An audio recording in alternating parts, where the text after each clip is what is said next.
Constant gives us a lot of religious imagery to grapple with. And it's not just Vodou, although arguably Vodou takes the center stage, right? I want to begin by pointing out the trees, which sort of triangulate the whole narrative. So here we have the tree of death, or sometimes referred to as the tree of the knowledge of good and evil, right? That begins with Genesis in the Bible. Constant is very well versed in the Bible and is herself Catholic, in addition to someone who serves the Moi. And then over here on this side, you have the tree of life. And these two trees are, of course, in the Christian Bible, triangulated by the tree of Christ, which is in the center here, the cross. And so you have the whole moral arc of the Bible as a structure for the piece. But what do you find in the very center of the tree of Christ? You find three of the most powerful lois in Vodou, right? The triad of the dead.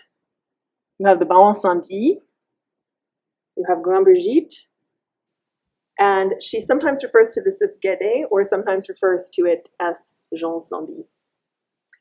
Bawon Samdi is often said to be the first man buried in the cemetery, and so the person who really, the ancestor who takes possession of that land and who is the chief, the head of the cemetery, right? And he is a figure that is revered for his ability to heal, but also at times feared for the severity of his judgment in the afterlife. The first woman in the cemetery is Grann Brijit. She is considered the wife of Bawon Samdi in the sense of having a sort of masculine-feminine balance.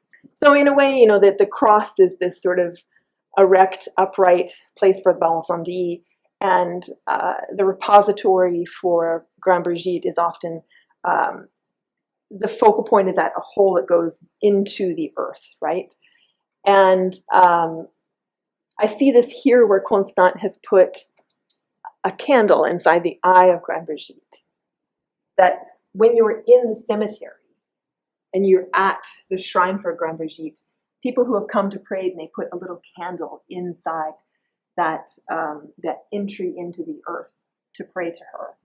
And so, you know, she is the feminine face of death, the one that is really connected to the earth.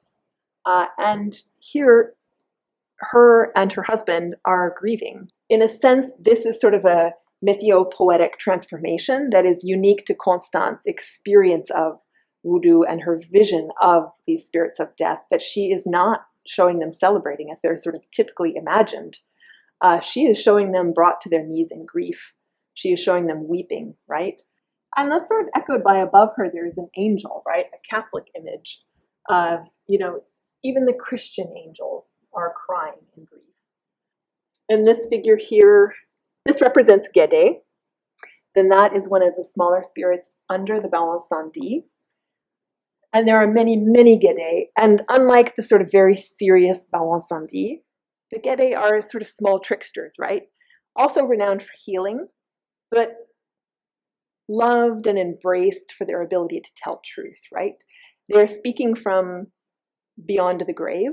So they're freed of the sort of social mores that all of us, you know, are bound by. But as I said, this is a sort of transformation in his image where this is something that not even Gede can laugh at.